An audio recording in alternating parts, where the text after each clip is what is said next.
హైవ్యూస్ జగన్మోహన్ రెడ్డి ఆయనకు ఆయన ఒక గొప్ప శక్తిలాగా ఫీల్ అవుతున్నాడేమో నాకు అనిపిస్తూ ఉంది.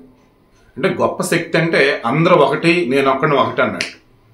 ఈయన ఎవరినన్నా సరే ప్రేమగా పలకరిస్తే చాలు, ఇక అవతల వాళ్ళు ఐస్ అయిపోతారు అన్నట్టు. ఈయన ఎవరినన్నా కానీ వరుస పెట్టేసి చెల్లెమ్మనో అన్నయ్యనో అక్కనో ఇలా గనకంటే చాలు, ఇక ఈయన ఏం చెప్తే చేస్తాడు అన్నట్టు. లేకపోతే ఆ అమ్మాయి శిరీష అలియాస్ బర్రెలక్క ఎక్కడో తెలంగాణలో కొల్లాపూర్లో పోటీ చేయటం ఏంటి, ఆమెకు 5,754 ఓట్లు రావటం ఏంటి, ఆమెకు వచ్చిన ఓట్లు జనసేన వాళ్ళకి రాలేదు, నా చెల్లెమ్మ బర్రెలక్కే బెటరు ఈ పవన్ కళ్యాణ్ కన్నా అని చెప్పేసి అనటం ఏంటి. ఇక దాంతో ఈ జనసేన వాళ్ళు గట్టిగా వేసుకున్నారు. బాబు 2014లో మీ వైసీపీ వాళ్ళు పోటీ చేశారు, అదే కొల్లాపూర్లో ఎన్ని ఓట్లు వచ్చింది తెలుసా?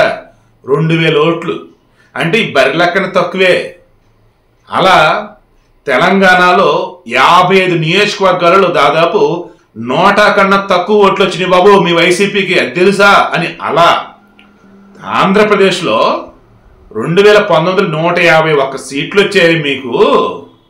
మీ పార్టీకి సంబంధించిన వీరాభిమానులు తెలంగాణలో ఉన్నారే, మరి కనీసం 1 సీట్లు కూడా పోటీ చేయలేదండి బాబు నువ్వు, మా జనసేన 8 స్థానాల్లో పోటీ చేసింది అని చెప్పేసి గట్టిగా వేసుకున్నారు వాళ్ళు కూడా. దెబ్బకు పరువు పోయింది వైసీపీ వాళ్ళు.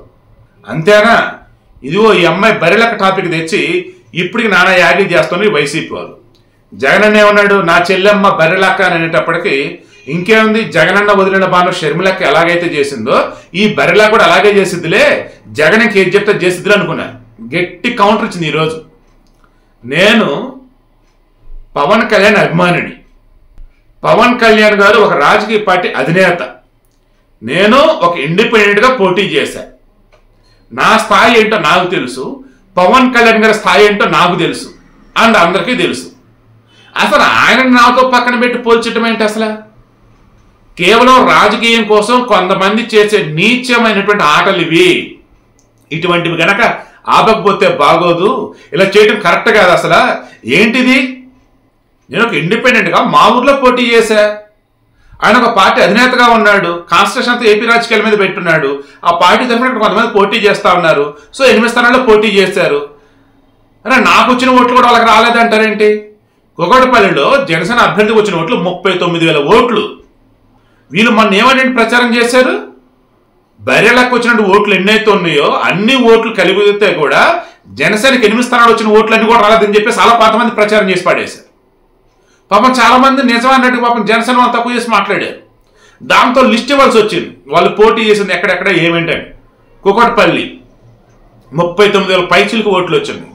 తర్వాత తాండూరు 4,000 చిల్లరన్ని ఓట్లు వచ్చింది. తర్వాత నాగర్ కర్నూలు అది కూడా 2,000 to 3,000 సంథింగ్తో, కోదాడ కూడా అంతే. ఆ తర్వాత ఖమ్మం, కొత్తగూడెం, అశ్వరాపేట, వైరా ఈ 4 స్థానాలు కొంచెం తగ్గినాయి అన్నమాట. సో ఓవరాల్ చూసుకుంటూ ఉన్నప్పుడు ఏంటి, బీజేపీతో కలిసి జనసేన వాళ్ళు వెళ్ళారు ఎన్నికలకి. నిజంగా బీజేపీకి గనక ఈ 8 స్థానాల్లో గనక కేడర్ గనక ఉంటే వాళ్ళు ఓట్లు వేసే వాళ్ళుగా, ఒకవేళ జనసేన వాళ్ళు ఓట్లు వేయట్లేదు అనుకున్నా దాని అర్థం ఏంటి, అక్కడ బీజేపీ ఫెయిల్యూర్. అక్కడ బీజేపీకి ఆల్మోస్ట్ వీళ్ళు 8 స్థానాలు అంటే 111 వాళ్ళు పోటీ చేశారు. 111లో వాళ్ళు 8 స్థానాల్లో వాళ్ళు గెలిచారు, అంటే 8 స్థానాలు ఫస్ట్ ప్లేస్. సెకండ్ ప్లేస్లో అరౌండ్ 20 అరౌండ్ ఉన్నారు. థర్డ్ ప్లేస్ వచ్చేసి 55 అరౌండ్ ఉన్నారు. ఫోర్త్ ప్లేస్ వచ్చేసి రిమైనింగ్ బ్యాలెన్స్ ఉన్నారు. సో ఇలా చూసుకుంటూ ఉన్నప్పుడు అక్కడ కూడా ఘోరంగా బీజేపీ మరి పోయినట్టే కదా. మళ్ళీ బీజేపీ జోలికి రాడు మరలా ఈ జగన్మోహన్ రెడ్డి కానీ వైసీపీ వాళ్ళు కానీ. భయం, గౌరవం, అది ఎలాగ ఏంటో మీరు ఆలోచించుకోండి. సో నేను కంక్లూడ్ చేసేది ఏంటంటే, ఇప్పటికైనా సరే మనది కాని విషయాన్ని, మనకు సంబంధం లేని విషయాన్ని గోక్కోకుండా, గెలకుండా, టచ్ చేయకుండా, ఏం పర్లేదు మన అక్క అంటే మనకు సపోర్ట్ ఇస్తారు, చెల్లెమ్మంటే మనకు సపోర్ట్ వస్తారు, అక్క అనగానే వాళ్ళ బిడ్డ వచ్చేసి జగన్ మావయ్య అంటారు. వద్దండి, ఎందుకు చెప్పండి. పవన్ కళ్యాణ్ పెళ్ళిళ్ళు జోలికి వెళ్ళారు, అంత ఇప్పుడు ఎట్ట తిడుతున్నారు వైసీపీ వాళ్ళని.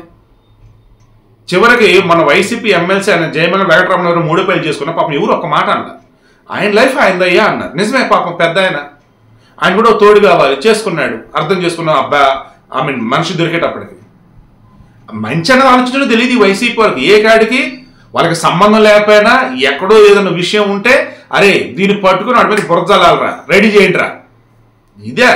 ఇదే రాజకీయం. ఈ అమ్మాయి బర్రెలాగే తెలిసినంత కూడా మీకు తెలియలేదే. రాజకీయాల్లో గెలిపోవడం సహజం. పోటీ చేసినప్పుడు ఓట్లు ఒకలాగా వస్తాయి. అంత మధ్య నన్ను తీసుకెళ్ళి వాళ్ళ పక్కన పెట్టేది ఏంటి? నన్ను తీసుకెళ్ళి కంపారిజన్ చేయటం ఏంటి? నా పేరును వాడటం ఏంటి? కరెక్ట్ కాదని చెప్పేసి అంది. నిజమే కదా మరి. అది మరి ఇప్పటికైనా వాళ్ళకి తెలిసిద్దో లేదో, ఇప్పటికైనా సరే దేవుడు సరైన బుద్ధి వాళ్ళకి ఇస్తాడని చెప్పేసి కోరుకుంటూ ఉన్నా.